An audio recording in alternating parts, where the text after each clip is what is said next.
Bueno, aquí en Peruvian TV New York, en Lima, Perú, estamos con Alfredo, alcalde García.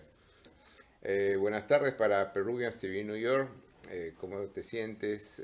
¿Qué nos podrías decir sobre cómo te nace a ti el arte en tu familia y el arte en ti? Buenas tardes. Primero quiero agradecerles hacer esta visita muy grata para mí. Bienvenidos. En realidad yo empiezo a pintar desde muy pequeño porque estuve incentivado por el ambiente cultural que se vivía en casa. Ujú. Mi papá, si bien era un obrero, le interesaba mucho la poesía, la literatura, era arguediano, además había vivido toda esa época velasquista. Él tenía muchas inquietudes, tanto literarias como también igual de la vida integral de las personas.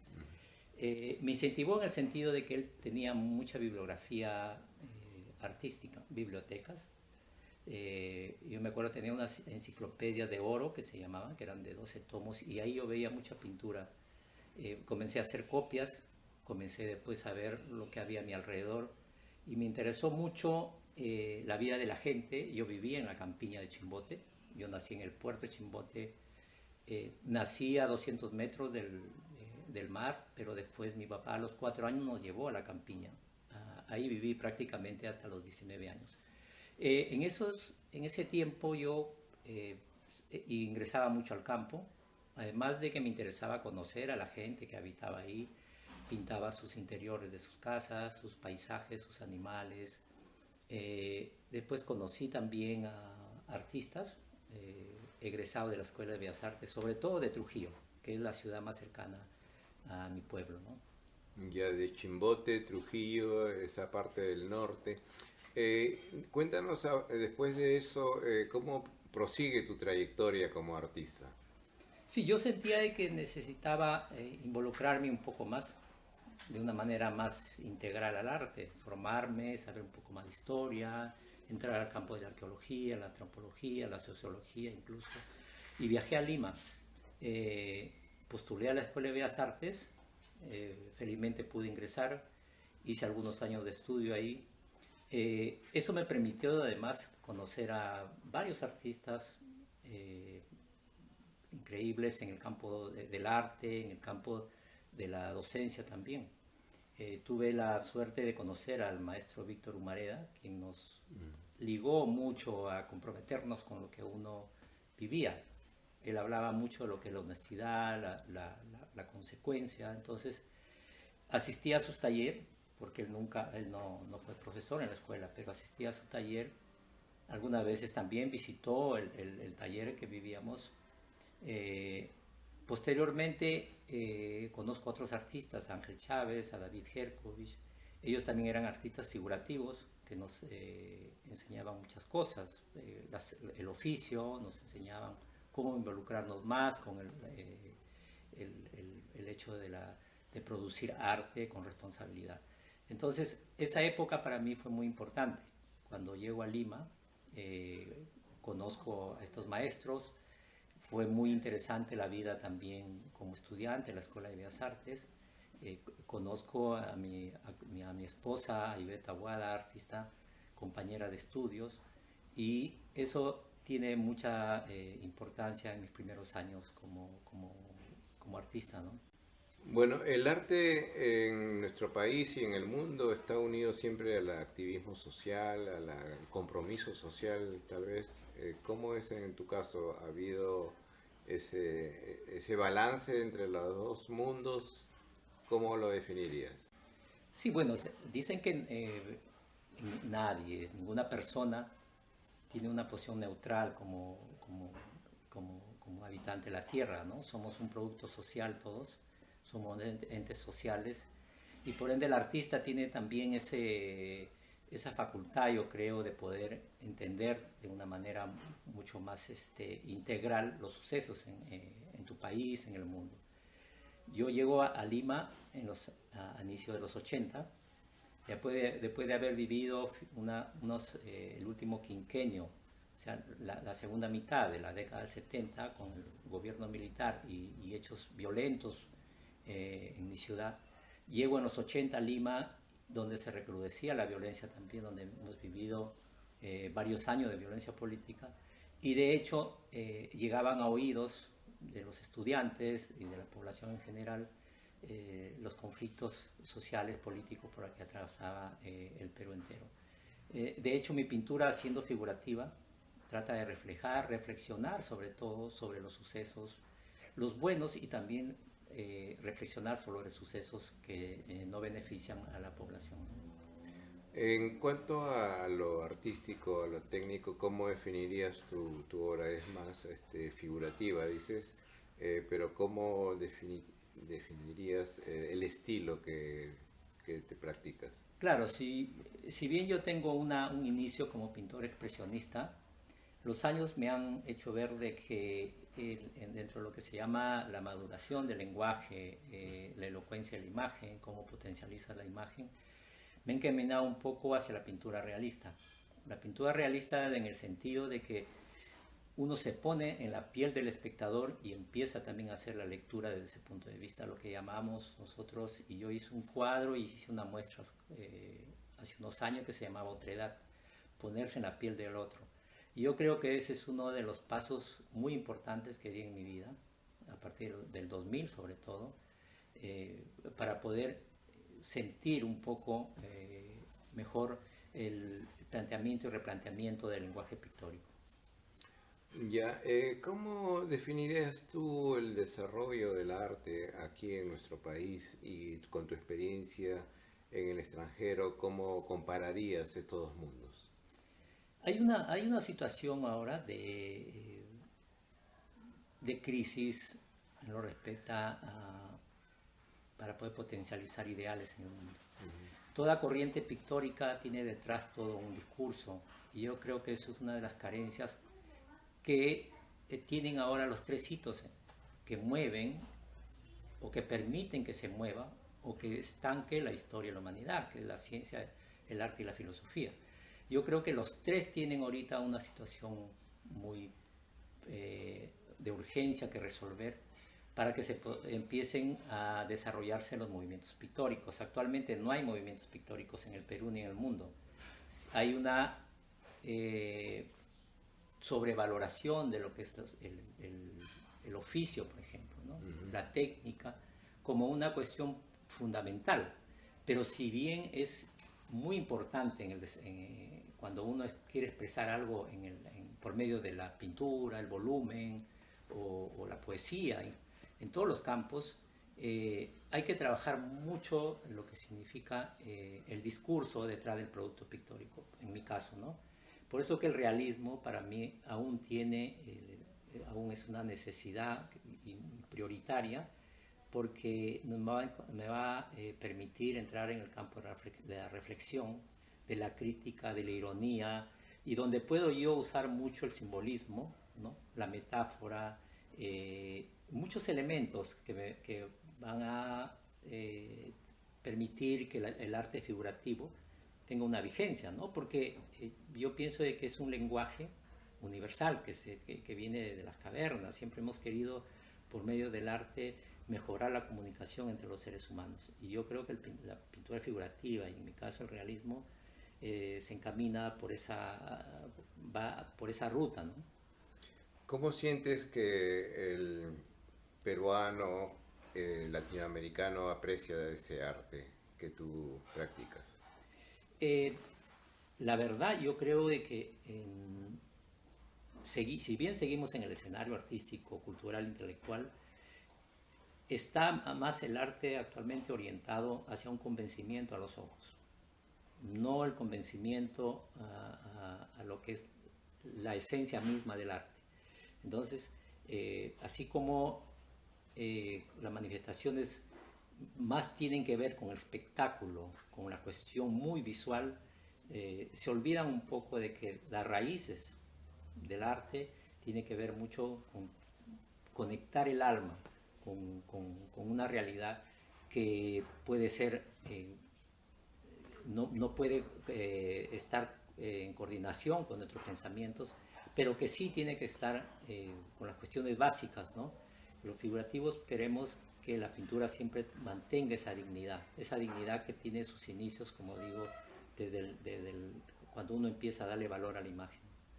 ¿Cómo ha sido la experiencia de trabajar y conocer a Víctor Humareda y cómo definirías su arte?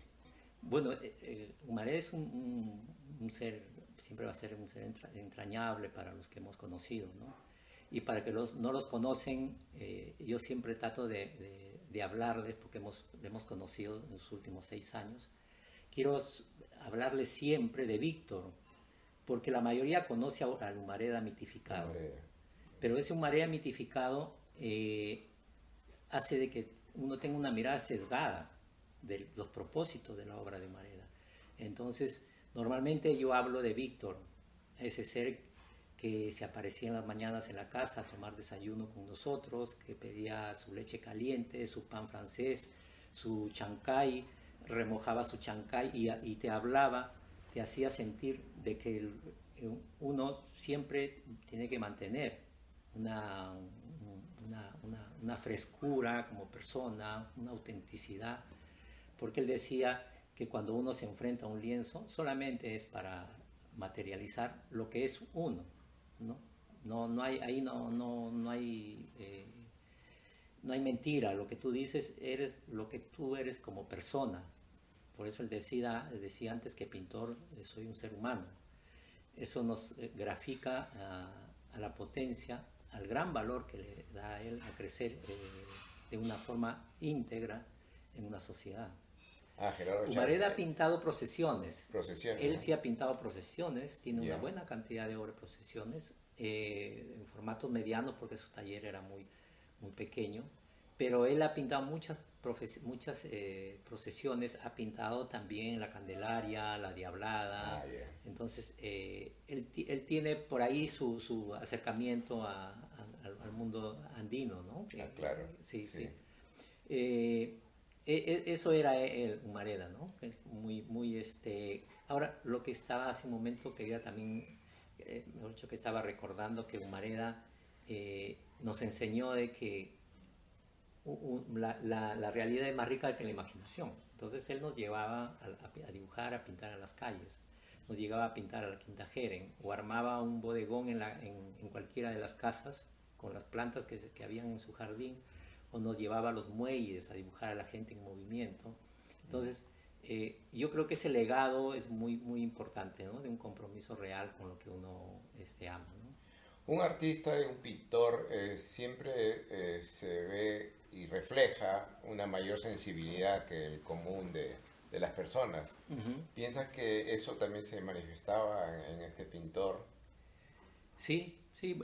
Bueno, Humareda, por ejemplo, se trató en un momento, acuérdate que Humareda aparece en una década donde el retorno o el ingreso del arte abstracto quería seguir,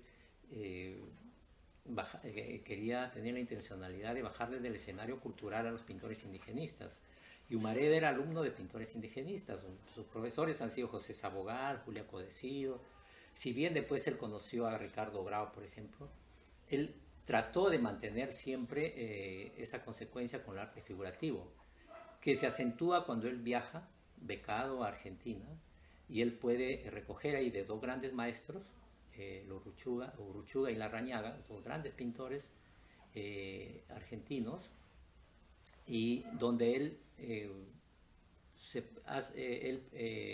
logra un acercamiento más incluso a la pintura negra española, porque en Argentina había mucha obra de pintores españoles también. Entonces Humareda recoge de muchas fuentes, y posteriormente cuando ya él va a Europa se reafirma un poco en que el carácter de la obra está ligado también a las texturas, a los formatos muchos más con composiciones abiertas que le llaman.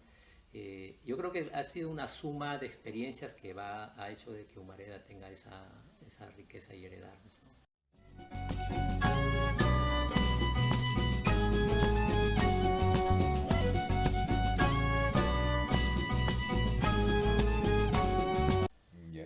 Volviendo a tu obra, has tenido la oportunidad también de proyectarla internacionalmente. ¿Cómo ha sido esa experiencia en el exterior? Sí, uno siempre va con un afán cultural al exterior, ¿no? Y yo creo que desde ese punto de vista siento que uno sigue en esta labor de lo que se llama continuidad cultural y llevar al exterior. Eso permite que tú no solamente estés con el ánimo de esperar, porque de todas maneras Europa, donde más he hecho exposiciones y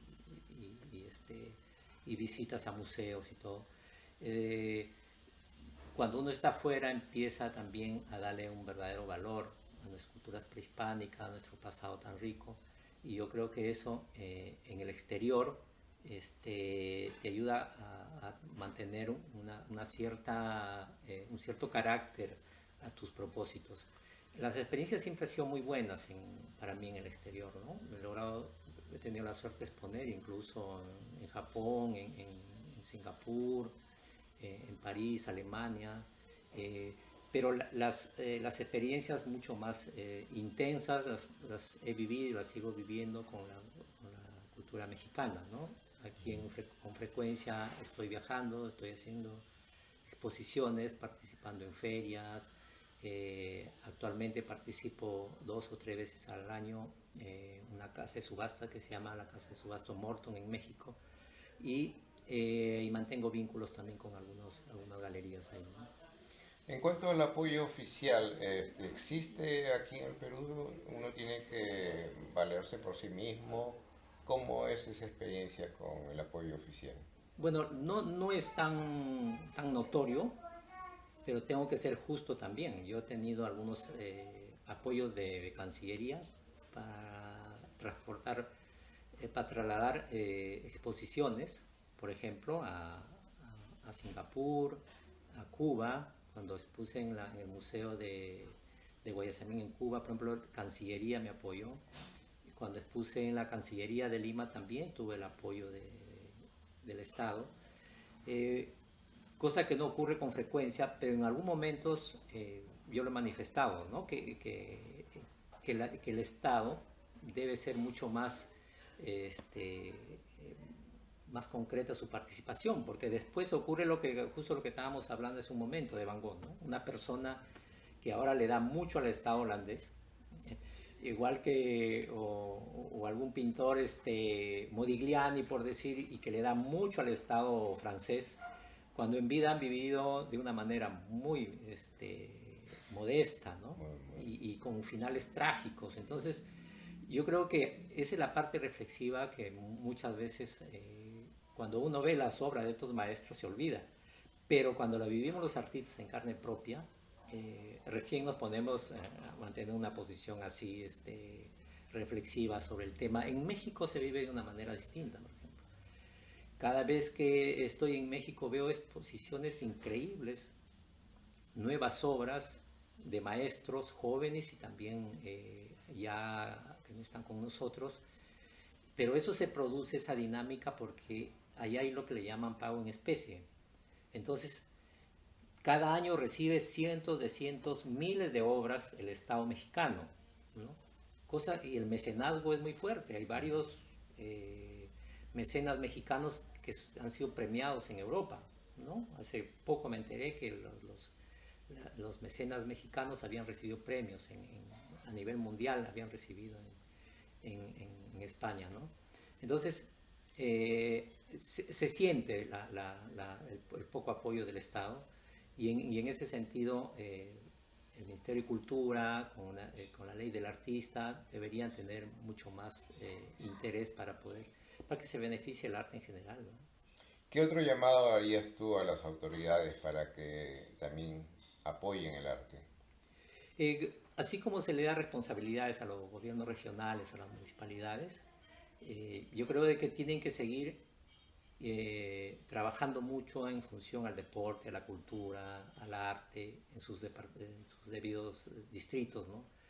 Y que si bien a veces, yo he vivido por experiencias, a veces las alcaldías no quieren invertir para que no vean de que es una especie de gasto en vano, comprar una escultura pública o hacer una pinacoteca, una municipalidad. Cosa que hay eso en muchos países. hay países donde he visto que hay grandes murales en municipalidades y todo eso. Entonces, yo creo que concretamente las municipalidades en Lima, por ejemplo, lo he visto en algunas municipalidades, no puedo ser mezquino también, por ejemplo, he vivido algunas experiencias en Comas, en Independencia, donde sí he visto que promueven el arte en relación a la comunidad, ¿no? Pero yo me refiero a que lo hagan mucho más didáctica, que se incrementen en número también y en calidad, ¿no? En cuanto a los jóvenes que tienen inclinación por el arte, por la pintura, la escultura, ¿qué les recomendarías tú? ¿Cómo piensas que se debe canalizar esa inclinación hacia el arte? Sí, eso yo creo que en un inicio el arte sirve de mucho para todas las profesiones. Por eso que de pequeños deberían practicar mucho deporte, mucho arte. Eso se le va a impregnar en una sensibilidad especial cuando después tengan sus profesiones. No necesariamente incentivar a los niños, a los jóvenes, para que sean pintores, escultores, poetas, escritores. Eh, Sucede que cuando ya son profesionales, eh, puedan utilizar correctamente sus profesiones.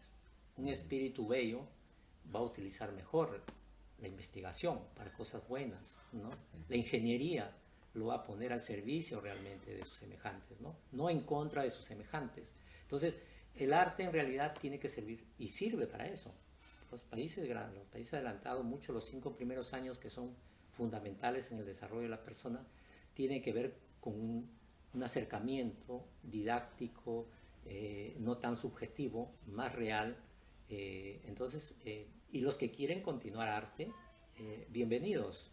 La comunidad de artistas siempre estamos llanos a acoger. Yo recibo a muchos jóvenes artistas, estudiantes, para conversar, para motivarlos. Porque los que tenemos que compartir nuestro conocimiento, no solamente tenemos que hacerlo sobre lo que hemos aprendido en la práctica, sino que hay que motivarlos, hay que hacerlos leer mucho, que lean a los clásicos, de la literatura, que lean biografías noveladas a los jóvenes, que potencialicen, que les crezca ese deseo grande de crear, ¿no? Entonces, que lean mucha literatura. Por ejemplo, yo les indico que lean Van Gogh, ¿no? Anhelo de vivir, que lean las cartas a Teo, que lean Éxtasis Pasión de Miguel Ángel, que lean también literatura, lean Arnold Hauser, Historia Social de la Literatura y del Arte, porque los artistas jóvenes, yo les indico que no deben crecer con prejuicios. A veces tienen prejuicios, no, a él no leo, a él veo, a él sí no veo, ¿no? Hay que tener un criterio muy amplio a partir de lo que uno ha visto, a partir de lo que uno ha analizado. Entonces yo creo que a partir de ahí uno va a tener una postura que va a tener sentido, ¿no? Has mencionado a Van Gogh y ahora estamos viviendo, gracias al avance tecnológico, un nuevo tipo de exposiciones de obras de arte.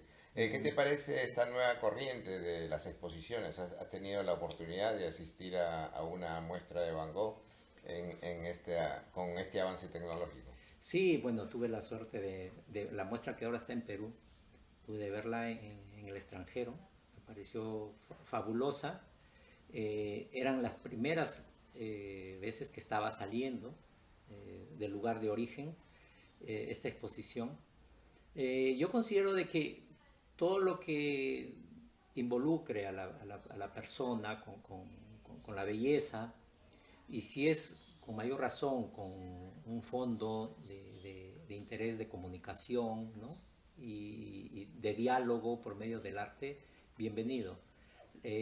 Tal vez alguna reflexión hacemos los artistas cuando vamos más allá del hecho mismo de la creación, ¿no? Presentarlo un poco como un hecho de espectáculo, muy visual, y se desvirtúa un poco cuando uno ve realmente una obra de Van Gogh. Yo viví la experiencia en el Museo de Ámsterdam, el Museo Van Gogh de Ámsterdam.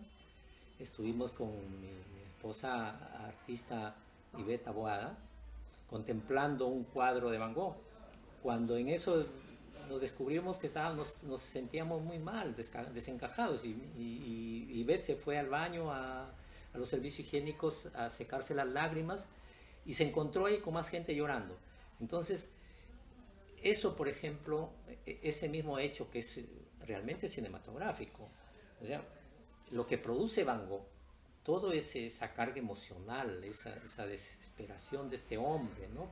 Por ir más allá del amor a la humanidad. Recordemos que Van Gogh quiso ser pastor, quiso ser también maestro, o sea, él quiso ser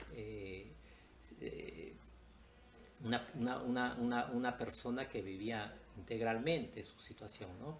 Entonces, él no pudo, fue predicador, ¿no? Su amor a la humanidad fue tan fuerte que él se sintió, cuando yo leo esa parte de la historia de Van Gogh, me hace recordar a los Zorro de Arriba y Zorro de Abajo de Arguedas, cuando fue el que le provocó el tiro que se dio César Vallejo, Arguedas, ¿no? Porque él ahí pierde las esperanzas en el ser humano, porque en esa época Chimbote vivía una situación totalmente de Sodoma y Gomorra. El buen pesquero, la siderurgia, se vivía unas épocas de muy buena economía. Entonces, yo estoy convencido que ahí es donde Arguedas pierde la fe realmente en lo que él deseaba para la humanidad. Y eso ocurre cuando uno ve, por ejemplo, la situación también de un artista tan intenso, tan grande y tan profundo como Vincent Van Gogh. Entonces, ese amor al campo que tenía él, al campesino, cómo él quería ver de una mejor manera, graficar al campesino, y como no estaba con las capacidades desarrolladas, miraba a otros artistas, miraba a Millet, por ejemplo, ¿no? Miraba a otros artistas holandeses, porque quería tener también los ojos de ellos, ¿no? Entonces, eso es lo que a mí me hace reflexionar cuando se puede un poco desvirtuar la esencia misma de este gran creador, Vincent Van Gogh, y puede estar presentado como un espectáculo, como un disfrute, ¿no? Virtual o óptico, y no llegar a la esencia misma de la obra, ¿no? Hay veces hay dudas que Vincent Van Gogh haya podido crear tanto y con el estado en que se encontraba psicológico, ¿no? Y entonces esas dudas a veces para unos le resulta increíble que haya hecho tal producción artística. ¿Tú qué piensas de eso? Sí. No hay duda de que él, bueno, en realidad ha creado 1000 obras, y 100 obras son obras maestras, ¿no? Pero lo que ocurre es que cuando se estigmatiza a un artista, ahí le dicen que está esquizofrénico, loco. Los estudios hacen ver de que son estados por la que pasa, de crisis, donde él sí tenía que estar internados en los hospitales, ¿no? Pero si uno lee, por ejemplo, las cartas a Teo, son cientos de cartas dedicadas a su hermano, se da cuenta que es una persona extraordinaria, que tiene una lucidez, además sus capacidades literarias, intelectuales integralmente son muy grandes. Él sobrado puede ser un gran escritor. Si usted, hay que leer a las cartas a Teo, y cada carta es, para nosotros en nuestra época estudiante, era la Biblia. Muy sensible, ¿no? Es muy sensible, además esa pasión que uno tiene que seguir desarrollándola, él te la da ahí, ¿no? Ahí se ve todo ese gran artista que después ha pintado pues el Campo de Trigo, el Cuarto de Van Gogh, el retrato del Dr. Gachet. Solamente así, leyendo esas cartas te das cuenta que realmente puede haber estado esquizoide, puede haber tentaciones, pero la obra realmente es la que tú ves muy estructurada la obra. Hay la composición, la armonía del color, todo tiene un sentido al 100% de una persona cuerda, ¿no? ¿Cuál es tu obra favorita de Vincent Van Gogh? A mí me encanta mucho el Campo de Trigo. El Campo de Trigo. El Campo de Trigo, sí. Ya. Y entre tus obras, ¿cuál es la favorita? No, yo creo que uno está con este afán de mantenerse muy dado como trabajador del arte, ¿no? Entonces, ahí vamos trabajando fuerte, vamos seleccionando a veces para las exposiciones, pero no tengo hijos predilectos. Yo creo que cada uno tiene sus, sus cosas bien resueltas, ¿no?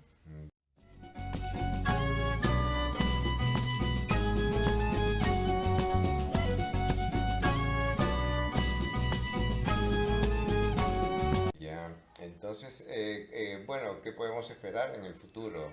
¿Cuáles son tus proyectos, los planes que tienes para seguir desarrollándote en el arte? Bueno, la idea es seguir mostrando la obra en el exterior, seguir eh, un poco trabajando en lo que llamamos regionalizar el arte. Nosotros somos, si bien a veces criticamos a algunos habitantes de nuestro departamento, chauvinistas, regionalistas, los peruanos en ese sentido también lo somos. Yo recuerdo haber tenido varios compañeros de estudios que cuando les decía vamos a exponer al extranjero, decían no, porque yo soy peruano y yo tengo que crecer aquí, dar eso. Entonces, por eso que el arte pierde, en este caso la pintura, ¿no? Pierde un poco de sentido de universalidad. Nuestros escritores, ¿no? Nuestros cantantes, por ejemplo, la gente de cine, todo, yo creo que han tenido mucho más, más arrojo en ese sentido, ¿no? Hay cantantes, hay actores en México, hay tenemos escritores, Vargas Llosa, hay una serie de, de creadores que han bregado para poder estar presente en el exterior, ¿no? Y yo creo que con razones, hay que mostrarse fuera, hay que mostrar que somos un producto con una trascendencia, tenemos un antepasado muy rico, ¿no? Y yo creo que al mundo, América Latina está dando muchas sorpresas. ¿Y hay mecenas peruanos? ¿Hay algunos? ¿Hay muchos? ¿Pocos? Partiendo de que los espacios culturales en el Perú no están democratizados, es imposible que haya mecenas con un espíritu amplio. En el Perú hay un coleccionismo muy pequeño, hay muy pocos coleccionistas peruanos, de pocos artistas peruanos, no hay una verdadera revalorización de los creadores jóvenes y que es por eso que, como ocurre siempre, ¿no? Probablemente se van quedando en el camino. Eso sí, los pocos que han habido siempre han sido muy consecuentes, por eso que ahí ahora se ha podido celebrar los 100 años, por ejemplo, el nacimiento de Humareda, con buenas obras, porque se han solicitado algunos coleccionistas. Son pocos los coleccionistas que tienen obra de Humareda, y en cantidad, porque eran los que le compraban mucho, ¿no? Entonces el mecenazgo y el coleccionismo es muy pequeño en Perú, pero yo creo que va a ir creciendo porque también los artistas poco a poco vamos viendo de que la plataforma cultural, el arte, juega un papel muy importante. Alcalde García, ¿qué nos puedes decir de tus apellidos? Alcalde y García. ¿Son apellidos de artistas? ¿Hay tradición No, artística en la familia? como comentaba mi padre, ¿no? Que amaba mucho la cultura, hacía poesía, era un gran lector. Mi hermano mayor también le gustaba la pintura. Actualmente ellos, mi hermano mayor y el menor, toda su vida tocan guitarra y han estudiado incluso, ¿no? Pero tienen otras profesiones. Yo pude dedicarme íntegramente al arte porque además esto es siempre en la profesión de un artista es como un trabajo colectivo, ¿no? Yo con mi esposa nos pusimos, con Ivette, ambos artistas, nos pusimos a trabajar y a participar con efusividad en el ambiente cultural limeño. Entonces pudimos cultivar amistad, no solamente de artistas, también de gente de las ciencias, ¿no? Pensadores. Entonces, toda esa plataforma yo creo que nos permite mantener un optimismo natural de que el arte va a seguir siendo una herramienta para seguir descubriéndonos, ¿no? Lo bueno y lo malo que tenemos, y a partir de ahí hacer unos balances naturales en nuestras vidas para poder ir mejorando como personas, ¿no? Cuando tú le dijiste a tus padres que tenías la decisión de ser artista, ¿encontraste apoyo en ellos o hubo rechazo? ¿Cómo fue esa experiencia? Recuerdo yo que más o menos cuando tenía 12, 13 años le dije a mi papá. Sí. Y a los 16 años ingresé a la ESEP. En ese tiempo eran la profesión de mando medio. Yeah. Era una directiva para hacer buenos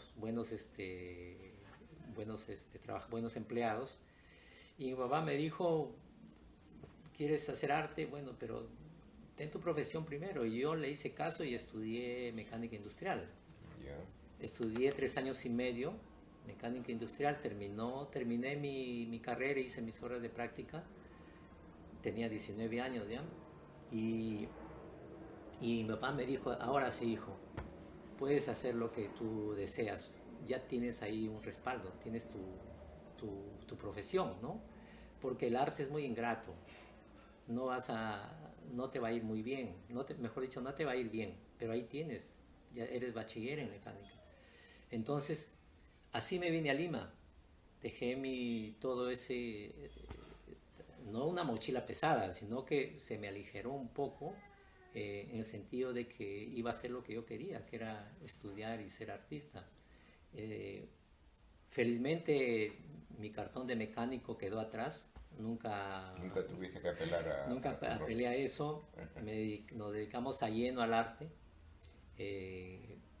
A estudiar, a formarnos de una manera integral. Tengo 2 hijos, Diego, que también estudió en Bellas Artes, después se fue a estudiar a México y a Italia. Mi hija Camila, que es bailadora profesional, estudió también flamenco en España.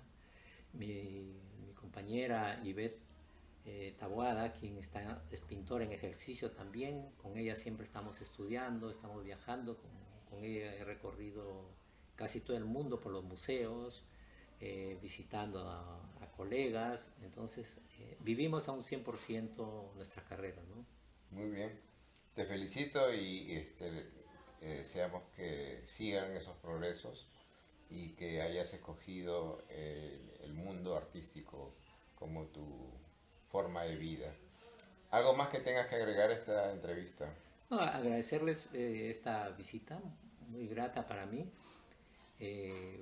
de conversar sobre lo que hay detrás del telón. Siempre lo que uno ve en las paredes normalmente cree que es producto de un acto solamente en el taller, sino que es parte de la vivencia. Y los artistas siempre estamos tratando en lo máximo de ser honestos, de ser íntegros, de ser participativos, de participar en obras benéficas, participar en lo que es en nuestras exposiciones, hacerle de carácter didáctico, crear una dinámica muy grande, ¿no? No solamente esperar, sino el arte siempre es un acto de dar. Si la vida ya nos da algo en la vida, bienvenidos, pero siempre es un acto de dar el arte y en eso estamos comprometidos al 100%. Ok, muchas gracias y felicitaciones y mucha suerte. Gracias, gracias. Hasta pronto.